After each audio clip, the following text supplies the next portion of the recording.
कसं याला good morning. चला व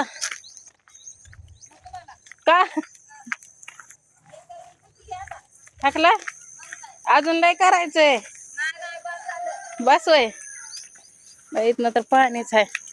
तर चालली आता सकाळ सकाळ. रात्री जरा थोडासा कार्यक्रम होता मग इकडं आलो त्यामुळे उशीर झाला.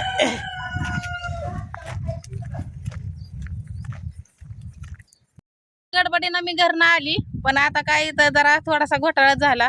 डिझेल संपलं गाडीचं. ड्रायव्हर पण गेला तिकडं डिझेल आणायला. म्हणलं आपलं आज काय सकाळनं काय तिकडला घरचं काय तुम्हाला दाखवायला जमलं नाही ना काही नाही. कारण का उशीर झाला मला उठायला.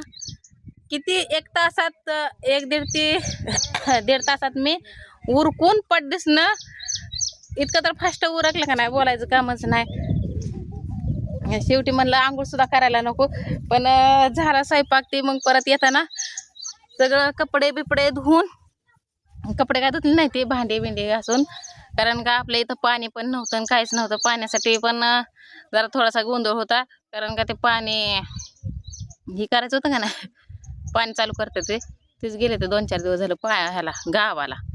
त्याच्यामुळं सगळंच प्रॉब्लेम आहे. तर रात्रीला तर काल पण काल तर आंघोळीला तोंड धुवायला सुद्धा पाणी नव्हतं त्यांना. माझ्याकडे तर होतं. तर मी पण कधी पाण्याची हायगाई करत नाही काय नाही. तर आता मी काही सकाळ सकाळ बोलणार नाही. तर आपलं वातावरण ही बघा. कारण का मला एका ताईची मला म्हणजे त्या मला इतक्या बहिणीच्या पलीकडे सांभाळते त्या म्हणजे मानते त्या. तर त्यांची मला काल रात्री व्हॉट्सअपला हे आलतं मेसेज आलता. त्याच्यामुळं मी कुणाकडेही लक्ष देणार नाही आणि काहीच नाही. कुणाला काय बोलायचं आणि नाही बोलायचं नका बोला. तुमचं शेवटी हे आहे. आणि तसं पण मला का वाईट वाटलं होतं ते पण सांगते तुम्हाला की बाबा मी कष्ट करून खाते आहे का नाही.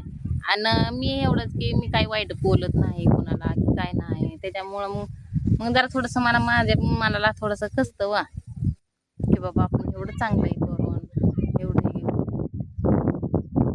तरी आपल्याला असं का बोलते ते. मग त्याच्यामुळं जरा टेन्शन येतं. आणि तसं म्हणायला गेलं तर मुंगीच्या अंगावर पाय दिला तर ती चावते आपल्याला आहे का नाही. आपण तर शेवटी माणूस आहे की बाबा चुकीत नसल्यावर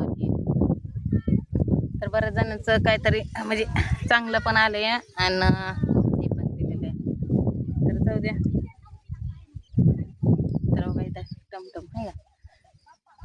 तर मी आमच्या गावातल्या जरा थोड्याशा बाया यायच्या त्यामुळे मी काय त्यांना दाखवत नाही आणि काय नाही. कोणाला पटतं, कोणाच्या नवऱ्यांना पटतं, कोणाच्या नाही नवऱ्यांना पटत आहे का नाही. तर आपलं उगा आता मला पण मस्त पटत नव्हतं सोशल मीडियावर यायला. पण रत्ताईनं जबरदस्ती करून काहीतरी थोडंसं म्हणजे माझी प्रगती व्हावी त्यातनं तुम्ही तर थोडं सपोर्ट केला तर मला 4 पैसे मिळलं. तर त्यातनं थोडंसं तुम्हाला तर माहीत आहे मला शिक्षणाचं बघायचं आहे तायाचं आहे का नाही.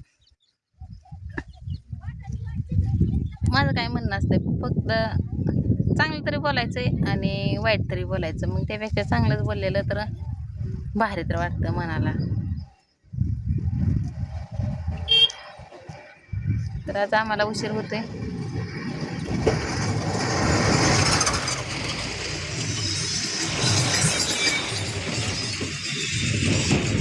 आज आम्हाला उशीर लय होणार आहे. कारण का घरून टायमाला निघलो 7:30 वाजता. आता हे डिझेल संपलं परत असं तसं.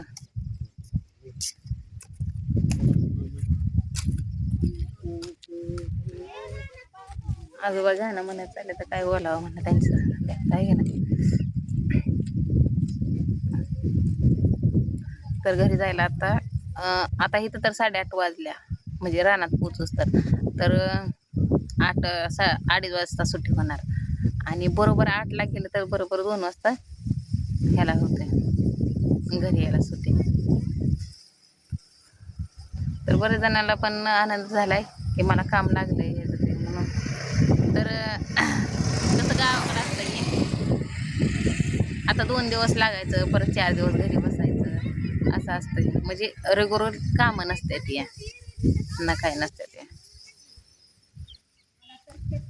तसं आहे. तर त्यांना पण म्हणलं तुम्हाला पण काम असलं तर जावा. केल्या 4-5 चपात्या. दादाला बटाटे केलं, म्हणजे सगळ्याला बटाटे केलं.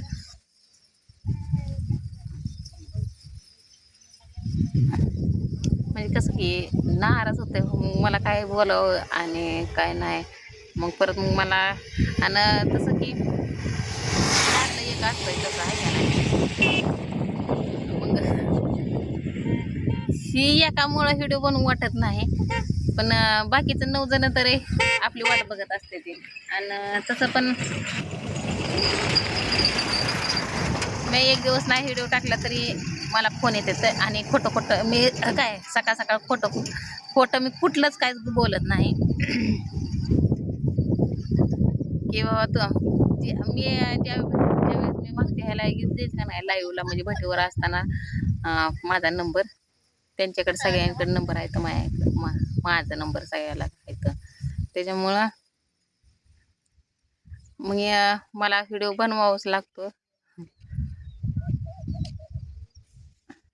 बरं चला आता बघू ह्याच्यावर काय तुमची प्रतिक्रिया येते काय नाही आहे का नाही.